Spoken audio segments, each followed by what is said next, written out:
माशाल्लाह अच्छा खासा काम हो चुका है। ये सारी मट्टी जो है अभी एक्सकेवेटर ने निकाली है। ये मस्जिद का काम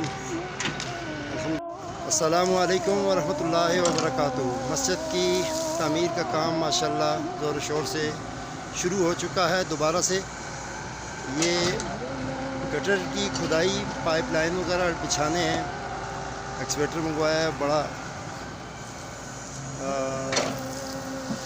अंदर के बाकी काम, ये मटेरियल परचेज़ किया है, वर्कर लगे हुए हैं, काम अपना ज़ोर शोर से। ये पत्थर है, तकरीबन 25-30 सैकड़े पत्थर तोड़वाया है और माशाल्लाह काम जारी व सारी है।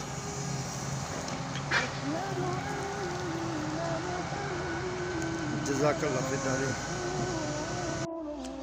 अस्सलामु अलैकुम वरहमतुल्लाहि वबरकातुहू।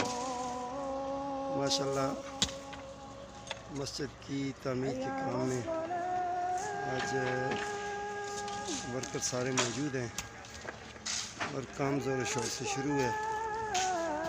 ये